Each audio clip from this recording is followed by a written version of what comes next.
Le bois avance. Il avance depuis 20 ans, au travers des projets publics et privés, avec toujours la même volonté, prescrire et concevoir différemment notre cadre de vie. Et si le bois avance, c'est grâce aux hommes et aux femmes de la filière forêt-bois, à tous les professionnels de la gestion des forêts, de la transformation, de la construction, de l'aménagement et de la distribution, qui ont su se mobiliser ces dernières années face aux défis qui leur étaient lancés. Mais aussi grâce aux élus, maîtres d'œuvre et prescripteurs, qui ont perçu dans le bois une formidable opportunité pour faire bouger les lignes de l'architecture et de l'efficacité énergétique. L'évolution du matériau bois sur le marché de la construction a été fulgurante.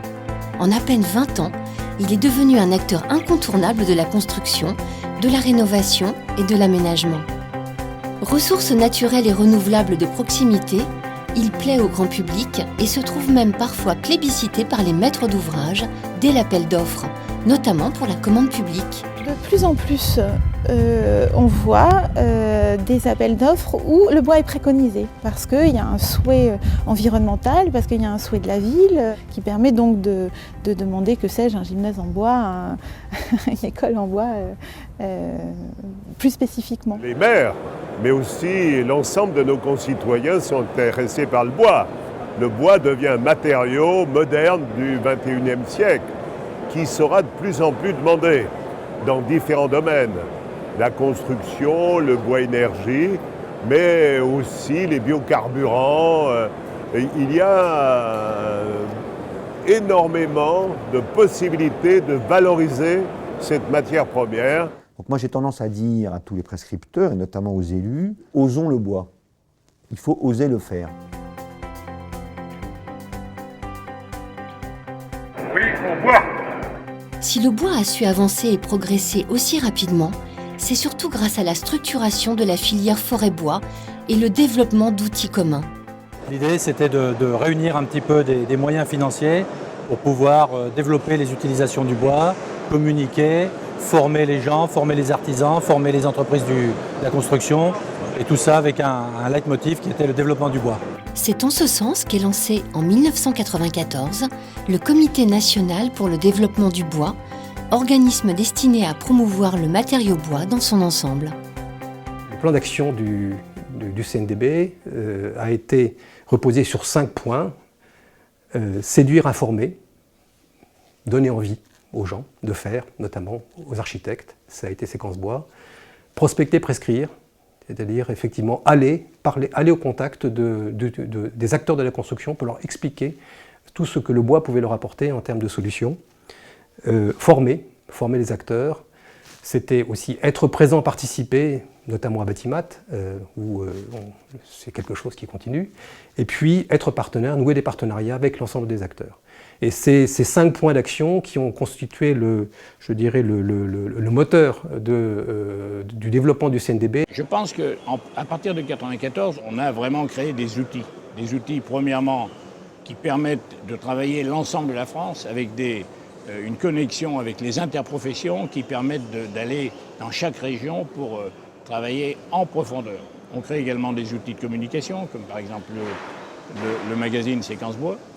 On crée également des programmes de formation, aussi bien du côté des architectes que du côté de la construction bois. Le Satur bois nécessite des spécialistes. Il y a peu de spécialistes de le Satur bois en France. On crée ce qu'on a appelé MBC, la maison Satur bois. C'est vraiment l'époque où on crée des outils, où on travaille le terrain, où on fait un travail en profondeur. Au travers d'outils destinés à sensibiliser les professionnels et la prescription, le CNDB va se déployer sur le terrain et favoriser ainsi l'envie du bois auprès des prescripteurs. Le CNDB qui est une très bonne idée, puisque je dirais que pour une fois, nous avons des outils nationaux comparables à ce que font les matériaux concurrents. L'idée de départ, c'est de mettre à disposition d'une filière entière un outil pour la promotion du matériau bois. Donc c'est une promotion générique du bois face effectivement au béton, au PVC, à l'alu, etc. À cette époque, la filière bois construction a encore beaucoup de chemin à parcourir. Les idées reçues ont la vie dure et l'ensemble des professionnels de la filière est vu comme très traditionnel et peu enclin à répondre avec modernité à tous les enjeux techniques et réglementaires. C'est la cabane, le cabanon. La maison dans les Landes. Pas trop en ville, je crois.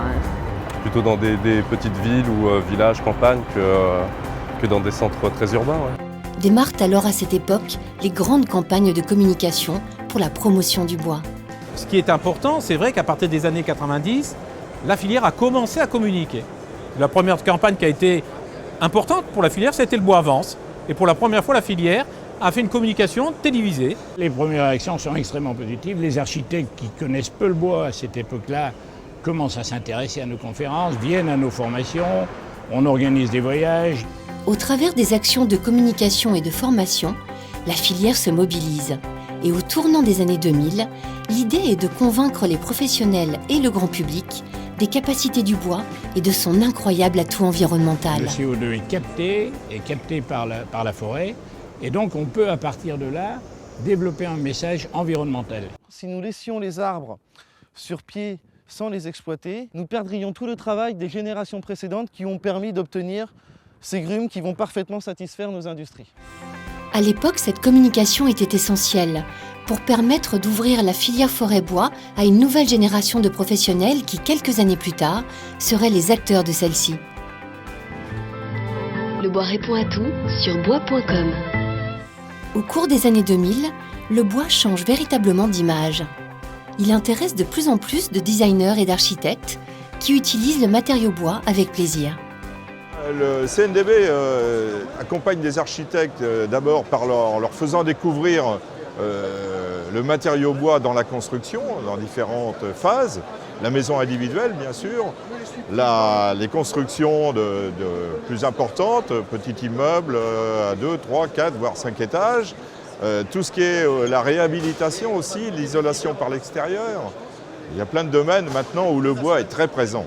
Le bois est intéressant pour l'aménagement intérieur parce que c'est un matériau qui se met facilement en œuvre et il permet une multitude de formes, une multitude de traitements, et ce qui nous laisse toute une possibilité de transformation de l'espace. Moi j'utilise très souvent le bois, je fais beaucoup de projets pour des particuliers, de maisons, et surtout en ville. Et donc du coup je me rends compte qu'en ville c'est une solution intéressante. Donc pour moi c'est avant tout une réponse technique, et c'est de la technique que je suis arrivé à l'esthétique. La problématique de la Comédie Française nous a amené à construire un théâtre proche de notre lieu, qui devait se monter rapidement et qui devait être éco-responsable dans sa démarche. Tout de suite on est arrivé au bois, avec sa possibilité de monter et démonter rapidement, et par un procédé de préfabrication en amont, on a pu monter ce théâtre de 750 places en 4 mois. Le choix du bois répondait aux contraintes spécifiques à l'utilisation d'une salle de spectacle, puisqu'il nous apporte l'acoustique par la réverbérance et pour porter les voix des acteurs, et de manière plus pragmatique, économiquement parlant, la thermie, c'est-à-dire que la construction bois nous permet de rationaliser le fonctionnement du chauffage et du froid de la salle. Alors clairement, quand nous avons créé l'entreprise à la fin des années 90, début des années 2000, on l'a positionnée sur le marché de la construction bois. Nous sentions qu'il y avait de vrais débouchés. Alors, dans un premier temps lié aux particuliers, à la maison au Saturbois, pour le particulier.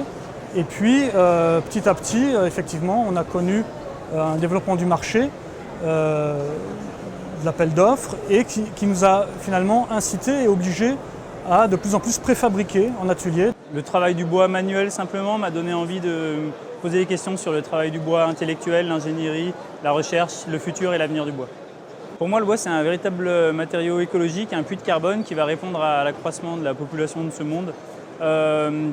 Des grosses possibilités techniques, des solutions technologiques, on va pouvoir construire vite, léger, haut, tout ça en bois. Parallèlement, se développer d'autres marchés.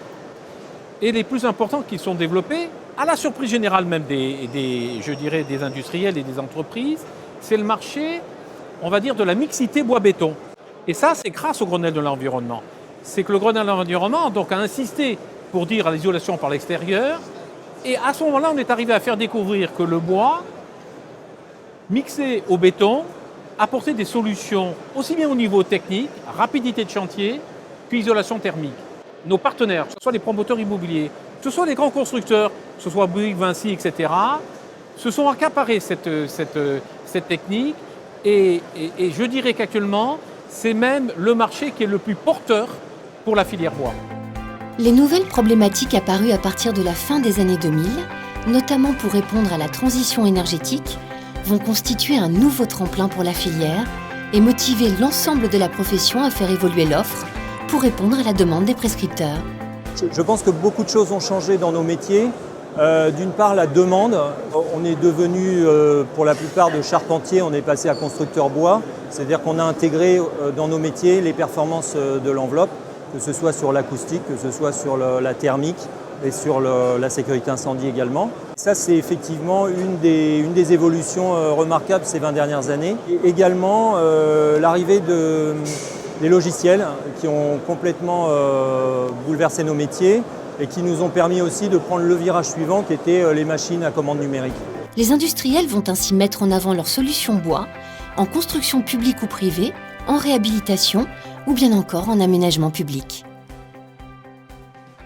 Aujourd'hui, les gens, les propriétaires forestiers et les sieurs ont bien identifié qu'il ne s'agit plus seulement de mettre en marché une planche de bois, il faut arriver avec une solution bois.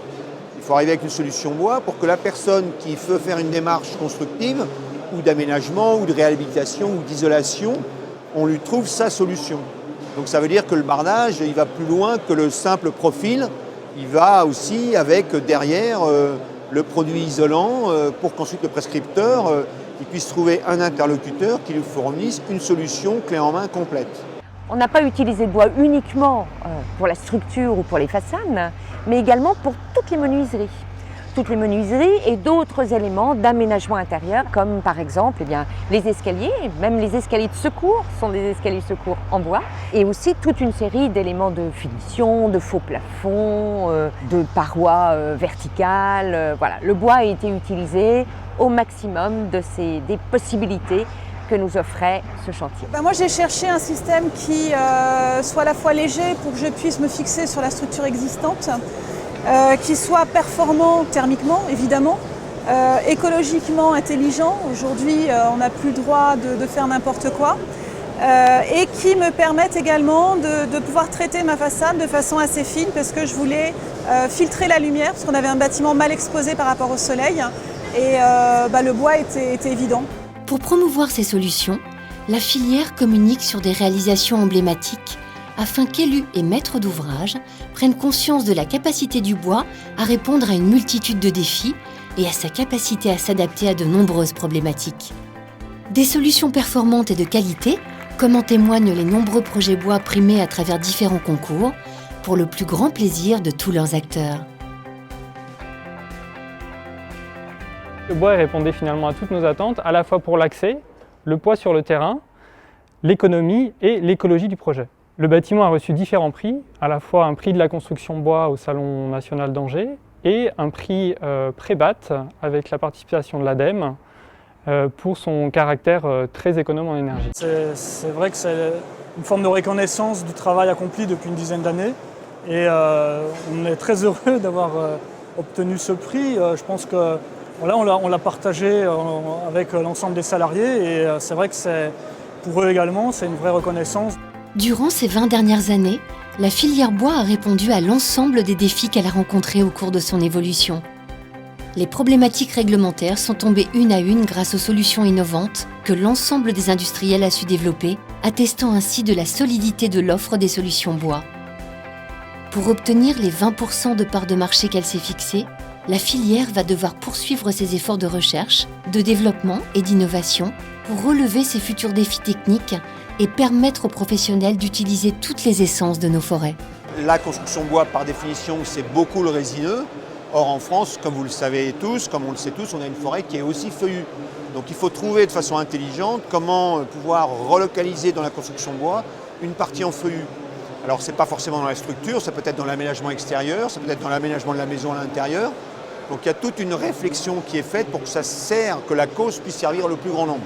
La progression des marchés va se traduire par une obligation pour notre filière, ça va être de développer les métiers, d'attirer le plus de jeunes, de talents dans notre filière pour pouvoir répondre aux enjeux de demain. Cette attractivité va devoir être menée à tout niveau, au niveau de la formation initiale, formation continue. La filière aujourd'hui, à travers ces différentes interprofessions, organisations, structures, est soudée dans une même dynamique pour pouvoir créer demain, créer le futur et faire que le bois avance.